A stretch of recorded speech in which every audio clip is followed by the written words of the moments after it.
Computer বা কোনো machine নষ্ট হলে স্ক্রিনে স্পষ্ট একটা এরর কোড ভেসে ওঠে। হ্যাঁ, একদম। কিন্তু মানুষের মস্তিষ্ক যখন যুক্তির ভুল করে তখন সে আসলে অলৌকিকতার জন্ম দেয়। আজকের এই গভীর বিশ্লেষণে আমাদের মিশন হলো ঠিক এটাই। রাইট। রল্ফ ডোবেলির লেখা দি আর্ট অফ থিঙ্কিং ক্লিয়ারলি বইয়ের সূত্র ধরে আজ আমরা কোনো রকম আবেগ বা পলিটিক্যাল কারেক্টনেসের তোয়াক্কা না করে দেখব কিভাবে আমাদের নিজেদের মস্তিষ্কই আমাদের সবচেয়ে বড় বিভ্রমের দিকে ঠেলে দেয়। খুব গুরুত্বপূর্ণ একটা বিষয়। মানুষ যুগ যুগ ধরে কিছু একটা বিশ্বাস করে আসছে বলেই তা কিন্তু সত্য হয়ে যায় না। আজ আমরা কেবল যুক্তি ও প্রমাণের ভিত্তিতে বইটিতে উল্লেখিত তথ্যগুলো বিশ্লেষণ করব। দেখব মস্তিষ্ক কিভাবে আমাদের বোকা বানায় আর সেই সুযোগে অবৈজ্ঞানিক বিশ্বাসের জন্ম হয়। আজকের আলোচনায় আসলে কোনো নির্দিষ্ট বিশ্বাসের প্রতি কোমলতা দেখানোর কোনো সুযোগ নেই। বইটিতে যেভাবে যুক্তি ও প্রমাণের ভিত্তিতে বিষয়গুলো তুলে ধরা হয়েছে, আমরা ঠিক সেভাবেই বিষয়গুলোর গভীরে প্রবেশ করব। একদম। মানুষের মস্তিষ্ক অত্যন্ত জটিল একটি যন্ত্র।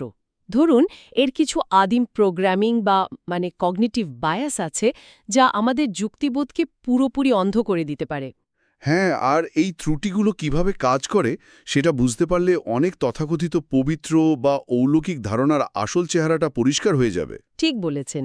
তাহলে একদম শুরুতে সেই বিখ্যাত প্রশ্নটায় আসি, যা মানুষকে হাজার বছর ধরে ভাবাচ্ছে, মানুষ আসলে অলৌকিকতায় বিশ্বাস করে কেন? রল্ফ ডোবেলির বই অনুযায়ী এই প্রশ্নের উত্তর কোনো আধ্যাত্মিক জগতে নেই। রাইট।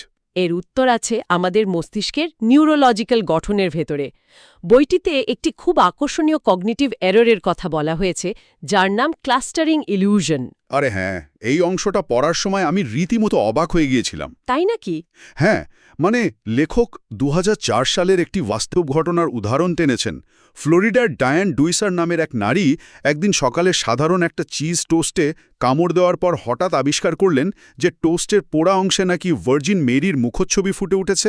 এবং শুধু আবিষ্কার করেই তিনি থেমে থাকেননি। হ্যাঁ, এরপর কি হলো? সেই অর্ধেক খাওয়ার টোস্টটি তিনি অত্যন্ত সযত্নে একটি প্লাস্টিকের বক্সে সংরক্ষণ করেন। এবং সবচেয়ে অবাক করার বিষয় হল, পরবর্তীতে ইবেতে সেই টোস্টটি $২৮,০০০ বিক্রিও হয়। ভাবা যায়, একটা সাধারণ পোড়া রুটির দাম $২৮,০০০। সত্যি হাস্যকর। বইতে এরকম আরও একটি ঘটনার কথা উল্লেখ করা হয়েছে। নিউ মেক্সিকোতে ১৯৭৮ সালে এক নারী তার তৈরি করা রুটি বা টর্টিলার পোড়া দাগের মাঝে যীশুখ্রিস্টের অবয়ব দেখতে পান। হ্যাঁ, তারপর তো সেখানে মানুষের ঢল নামে। ঠিক, সেই অলৌকিক রুটি দেখতে হাজার হাজার মানুষ ভিড় জমায়। কিন্তু রল্ফ ডোবেলি তার বইতে অত্যন্ত তীক্ষ্ণ একটি প্রশ্ন ছুড়ে দিয়েছেন। কি প্রশ্ন? তিনি বলেছেন, যিশু যদি সত্যি নিজেকে মানুষের কাছে প্রকাশ করতে চান, তবে তিনি সিএনএনের মতো কোনো গ্লোবাল নিউজ চ্যানেল বা নিউ ইয়র্কের টাইম স্কোয়ারের বিলবোর্ডে না এসে মানুষের সকালের নাস্তা টোস্ট বা রুটির পোড়া অংশে কেন আসেন? অসাধারণ একটা পয়েন্ট। কারণ আসলে খেলাটা ওই রুটির পোড়া দাগে ঘটছে না। তাহলে কোথায় ঘটছে? ঘটছে মানুষের মাথার ভেতর। বিজ্ঞানের ভাষায় একে বলা হয় প্যারেডোলিয়া, যা এই ক্লাস্টারিং ইলিউশনেরই একটি অংশ। প্যারেডোলিয়া, আচ্ছা। বিবর্তনের ইতিহাস ঘাটলে দেখা যায়, মানুষের মস্তিষ্ক জন্মগতভাবেই সবকিছুর মধ্যে একটা প্যাটার্ন বা পরিচিত আকার খোঁজার জন্য প্রোগ্রাম করা। মানে আদিম যুগের সেই সার্ভাইভাল প্রবৃত্তি। একদম ঠিক ধরেছেন। আদিম যুগে যখন মানুষ জঙ্গলে বাস করত, তখন ঝোপের আড়ালে পাতার নড়াচড়া দেখে বা অস্পষ্ট ছায়ায় বাঘ বা সিংহের মুখের অবয়ব কল্পনা করাটা টিকে থাকার জন্য খুব জরুরি ছিল। রাইট। যে মানুষটি ঝোপের আড়ালে প্যাটার্ন দেখে দ্রুত পালিয়ে যেত, সে বেঁচে যেত। আর যে ভাবত, না ওটা হয়তো নিঃস্বকী বাতাস, সে বাঘের শিকার হতো। দাঁড়ান, এই জায়গাটা আমার কাছে খুব ইন্টারেস্টিং লাগছে। তার মানে আপনি বলছেন যে বিবর্তনের কারণে আমাদের মস্তিষ্ক যে কোনো এলোমেলো বা অস্পষ্ট জিনিসের মাঝে পরিচিত মুখ বা প্যাটার্ন খুঁজতে বাধ্য। ঠিক তাই। আমাদের ভিজুয়াল কোর্টেক্স মানুষের মুখ চেনার জন্য বিশেষভাবে সংবেদনশীল। ওহ, আচ্ছা। বুড়ির চরকা কাটার দৃশ্য কল্পনা করা, এগুলো সবই মস্তিষ্কের এই প্যাটার্ন খোঁজার প্রবণতার ফসল। বুঝতে পেরেছি। মস্তিষ্ক দৈব বা এলোমেলো বিষয় মেনে নিতে প্রচণ্ড ভয় পায়। যখন কোনো অস্পষ্ট তথ্যের মাঝে সে পরিচিত কিছু পায় না, তখন সে নিজের মন গড়া একটা প্যাটার্ন তৈরি করে নেয়। আর তার পেছনে একটা ঐশ্বরিক বা অলৌকিক গল্পের জন্ম দেয়, তাই তো? হ্যাঁ, ঠিক তাই। কিন্তু বইটিতে আরেকটি ঘটনার কথা আছে, যাকে নিছক মেঘের আকার দেখার সাথে মেলানো একটু কঠিন। কোন ঘটনাটা? ওই যে চার্চ বিস্ফোরণের সেই ঘটনাটা। একটি চার্চ বিস্ফোরিত হওয়ার ঠিক কয়েক মিনিট আগে গায়কের দলের সদস্যদের পৌঁছাতে দেরি হয়, আর তারা সবাই অলৌকিকভাবে বেঁচে যায়। হ্যাঁ, বইয়ের একটা দারুণ উদাহরণ এটা। সাধারণ মানুষ একে ঈশ্বরের আশীর্বাদ বা সরাসরি মিরাকল বলে আখ্যা দেয়। আমার প্রশ্ন হল, কিছু কাকতালীয় ঘটনা কি এতটাই নিখুঁত নয় যে সেগুলোকে কেবল গণিত বা পরিসংখ্যান দিয়ে ব্যাখ্যা করা যায় না? না, আসলে এখানে পরিসংখ্যানের সবচেয়ে বড় ম্যাজিক এবং আমাদের মস্তিষ্কের অন্ধত্ব লুকিয়ে আছে। কিভাবে? লেখক বইটিতে খুব চমৎকারভাবে বৈজ্ঞানিক ব্যাখ্যা দিয়েছেন। যখন এই ধরনের নাটকীয় ঘটনা ঘটে, তখন মানুষ শুধু ওই নির্দিষ্ট ঘটনাটির দিকেই তাকায়। রাইট। কিন্তু বৃহত্তর পরিসরে বা পরিসংখ্যানের ভাষায় দেখলে আমরা বুঝতে পারব যে পৃথিবীতে প্রতিদিন লক্ষ লক্ষ গায়কের দল ঠিক সময়মতো চার্চে যায় এবং সেখানে কোনো বিস্ফোরণ ঘটে না। আহা! আবার এমন অনেক ঘটনাও ঘটে যেখানে মানুষ ঠিক সময় পৌঁছায় এবং দুর্ঘটনায় মারা যায়। অর্থাৎ আমরা শুধু সেই ডেটা বা তথ্যগুলোকেই হাইলাইট করছি যেগুলো খুব অদ্ভুত বা রোমাঞ্চকর। একদম।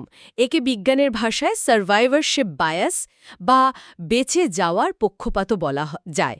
আমরা তো আর মৃতদের গল্প শুনি না। ঠিক, শুধু বেঁচে যাওয়া মানুষের অলৌকিক গল্পগুলোই মিডিয়ায় আসে। অসম্ভব মনে হওয়া কাকতালীয় ঘটনাগুলো আসলে গাণিতিকভাবে খুবই সম্ভব এবং স্বাভাবিক।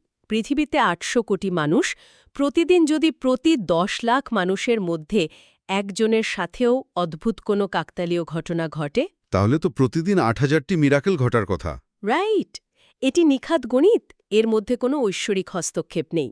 তাহলে একটা অদ্ভুত ব্যাপার দাঁড়াচ্ছে, আমাদের মস্তিষ্ক ভুল প্যাটার্ন দেখছে এবং সাধারণ পরিসংখ্যানকে অলৌকিক ঘটনা বলে ভুল করছে। এটা বিজ্ঞান দিয়ে সুন্দরভাবে প্রমাণ করা যাচ্ছে। হ্যাঁ, যাচ্ছে। কিন্তু মানুষ সেটা জানার পরও কেন যুগের পর যুগ ধরে এই অবৈজ্ঞানিক বিশ্বাসগুলো আঁকড়ে ধরে থাকে? কেন তারা যুক্তি শুনতে চায় না? এর উত্তর খুঁজতে গিয়েই বইটিতে আমরা একটা ভয়ঙ্কর সাইকোলজিক্যাল বর্মের সন্ধান পাই। বর্ম? হ্যাঁ, আর এই বর্মটির নাম হল কনফার্মেশন বায়াস। কনফার্মেশন বায়াস, মানে নিজের বিশ্বাসকে প্রতিষ্ঠিত করার প্রবণতা। ঠিক। রল্ফ ডোবেলির মতে কনফার্মেশন বায়াস হল সমস্ত মানসিক ভ্রান্তির জননী। মানুষের মস্তিষ্কের একটি সাধারণ কিন্তু অত্যন্ত ক্ষতিকর প্রবৃত্তি হল সে কেবল সেই তথ্যগুলোকেই গ্রহণ করে যা তার আগে থেকে লালন করা বিশ্বাসকে সমর্থন করে। আর যে তথ্যগুলো বিরুদ্ধে যায়, মস্তিষ্ক খুব সুকৌশলে সেগুলোকে ফিল্টার করে বা ব্যতিক্রম বলে উড়িয়ে দেয়। বইয়ের একটি লাইন আমার খুব নজর কেড়েছে এ ব্যাপারে। লেখক বলছেন যে কনফার্মেশন বায়াসের জন্য সবচেয়ে উর্বর জায়গা হল ধর্মীয় এবং দার্শনিক বিশ্বাস। একদম সত্যি। ধার্মিকরা সবসময় ঈশ্বরের অস্তিত্বের প্রমাণ ঠিকই খুঁজে পায়, যদিও তিনি কখনোই সরাসরি মানুষের সামনে আসেন না। হ্যাঁ, হ্যাঁ। লেখক খুব কড়া ভাষায় বলেছেন যে মরুভূমির নিরক্ষর মানুষ বা বিচ্ছিন্ন পাহাড়ি গ্রামের বাসিন্দা ছাড়া ঈশ্বর কখনোই ফ্র্যাঙ্কফুর্ট বা নিউ ইয়র্কের মতো আধুনিক শহরের শিক্ষিত মানুষের সামনে আসেন না। এটা খুব চমৎকার একটি পর্যবেক্ষণ। তাই না? আধুনিক যুগে যেখানে সবার পকেটে হাই ডেফিনেশন ক্যামেরাওয়ালা স্মার্টফোন, সেখানে হঠাৎ করেই অলৌকিক ঘটনা দেখার মেলে না। এবং এই কনফার্মেশন বায়াসের কারণেই মানুষ যুক্তির অন্ধত্ব বরণ করে নেয়। রাইট। বইটিতে it will get worse before it gets better fallacy নিয়ে একটি দারুণ আলোচনা আছে, যা ধর্মীয় উগ্রবাদীদের ক্ষেত্রে খুব নিখুঁতভাবে মিলে যায়। হ্যাঁ, একটু বুঝিয়ে বলবেন বিষয়টা। অনেক চরমপন্থী গোষ্ঠী বিশ্বাস করে যে পৃথিবীতে স্বর্গরাজ্য প্রতিষ্ঠার আগে পুরো পৃথিবী চরম ধ্বংসের মুখে পড়বে। হ্যাঁ, ডোমসডে কাল্ট বা কিয়ামতের অপেক্ষায় থাকা গোষ্ঠীগুলো। ঠিক।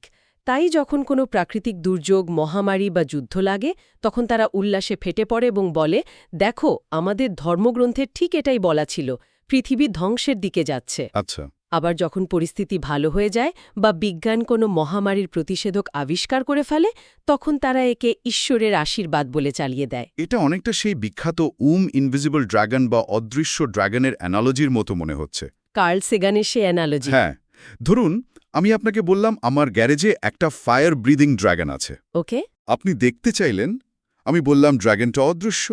আপনি বললেন তাহলে ছুঁয়ে দেখি। আমি বললাম ড্রাগনটার কোনো শরীর নেই, একে ছোঁয়া যাবে না। রাইট। আপনি বললেন তাহলে এর আগুনের তাপ মাপি। আমি বললাম, না, এর আগুন উত্তাপহীন, অর্থাৎ আপনি যাই পরীক্ষা করতে চান না কেন, আমি এমন একটা অজুহাত দেব যাতে আপনি কখনোই প্রমাণ করতে না পারেন যে আমার গ্যারেজে ড্র্যাগন নেই। দারুণ বলেছেন।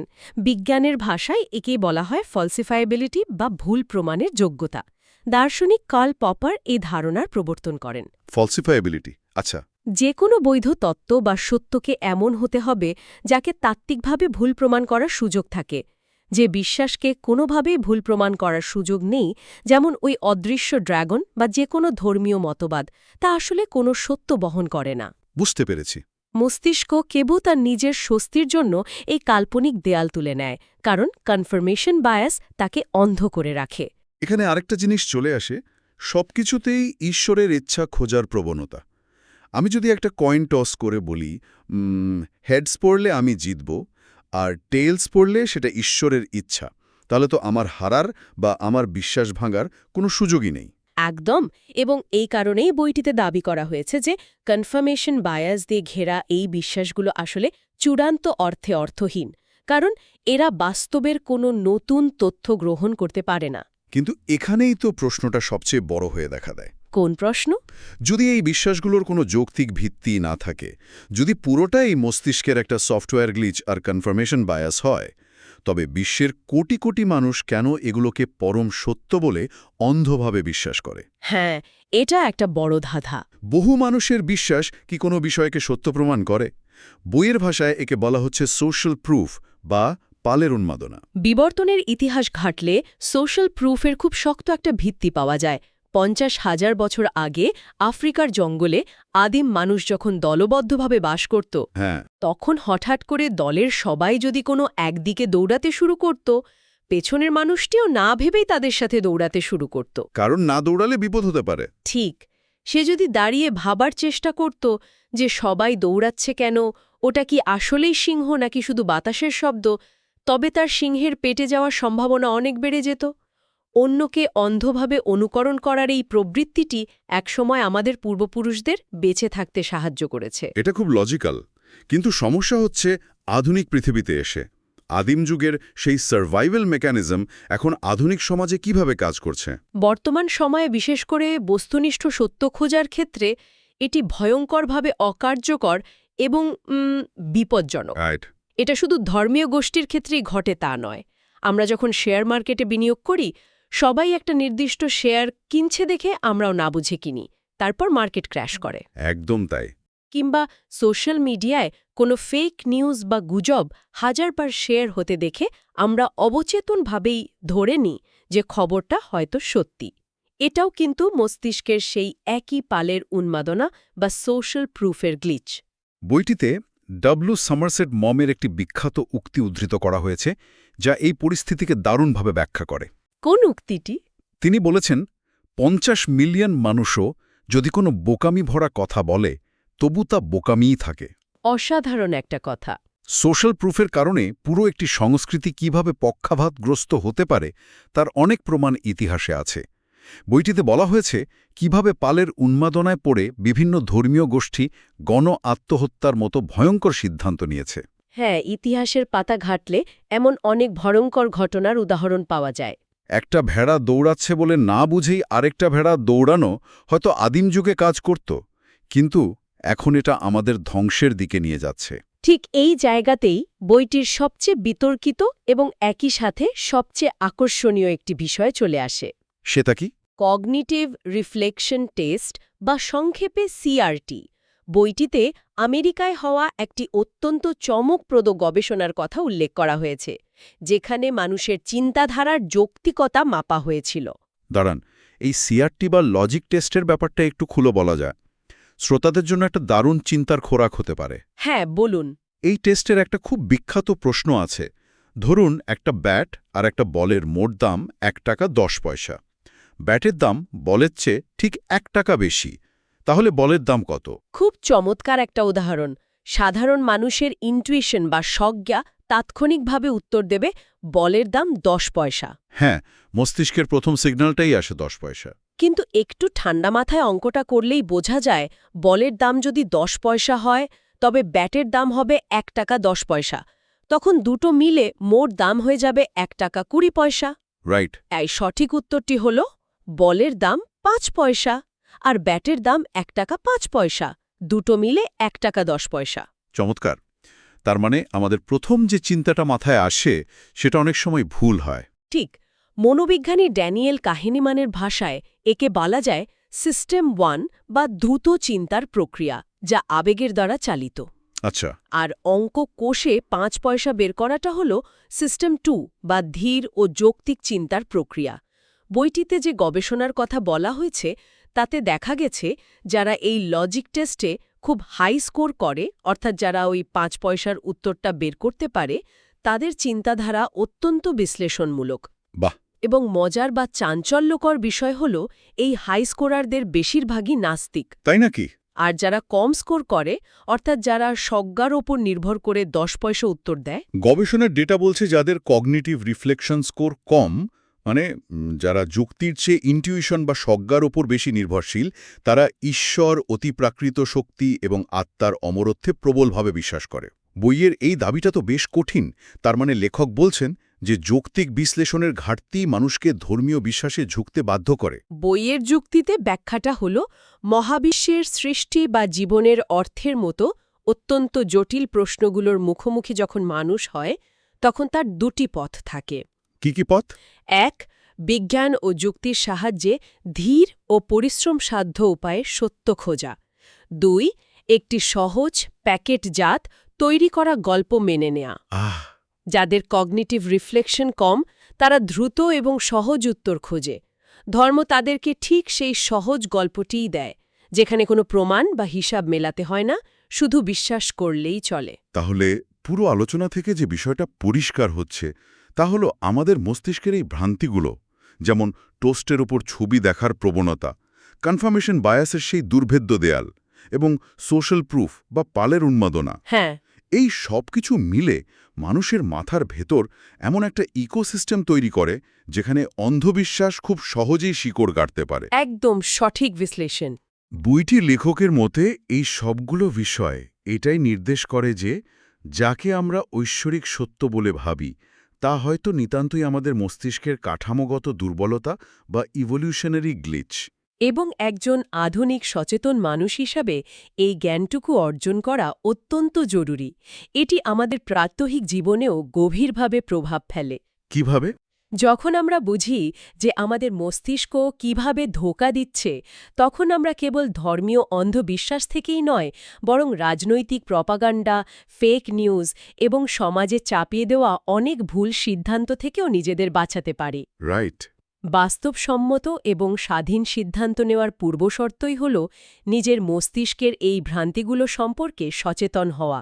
আলোচনা শেষ করার আগে ভাবনার জন্য এমন একটি নতুন ধারণা রেখে যেতে চাই যা সরাসরি বইয়ে হয়তো বলা নেই, কিন্তু আজকের এই আলোচনার একটি অনিবার্য পরিণতি। বলুন। আমরা দেখলাম যে মানুষের মস্তিষ্ক জীববৈজ্ঞানিকভাবেই অজানাকে ভয় পেতে, এলোমেলো জিনিসের মাঝে প্যাটার্ন খুঁজতে এবং টিকে থাকার জন্য পালের উন্মাদনায় গা ভাসাতে। হ্যাঁ, ডিফল্ট সেটিং। ঠিক। অর্থাৎ ঈশ্বর বা অতিপ্রাকৃত কিছু বিশ্বাস করাটা হয়তো আমাদের মস্তিষ্কের একটা ডিফল্ট সেটিং। কিন্তু যদি তাই হয়, তবে কি মানবজাতির বিবর্তনের চূড়ান্ত ধাপটি কেবল মহাকাশে যাওয়া বা প্রযুক্তি আবিষ্কার করা নয়? তাহলে কি? বরং সমাজ কি সত্যি অগ্রসর হতে পারবে যতদিন না আমরা এই তথাকথিত সামাজিকভাবে গ্রহণযোগ্য মানসিক বিভ্রমগুলোকে পুরোপুরি নির্মূল করে আমাদের মস্তিষ্কের এই আদিম প্রোগ্রামিংকে নতুন করে সাজাতে না পারছি? এটি সত্যিই একটি গভীর দার্শনিক প্রশ্ন। হয়তো আধুনিক মানুষের সবচেয়ে বড় লড়াইটা বাইরের কোনো প্রাকৃতিক শক্তির বিরুদ্ধে নয়, বরং নিজেরই মস্তিষ্কের ভেতরে লুকিয়ে থাকা এই আদিম এবং অযৌক্তিক কাঠামোর বিরুদ্ধে। ঠিক তাই। মানুষের চিন্তার জগৎ কোনো নিখুঁত কম্পিউটার নয়, এটি কগনিটিভ বায়াসে ভরা একটি ঘোলাটে ল্যান্ডস্কেপ। একদম। আমাদের সেই যুক্তিবাদী চিন্তার পথে আরেকটু অগ্রসর হতে সাহায্য করবে।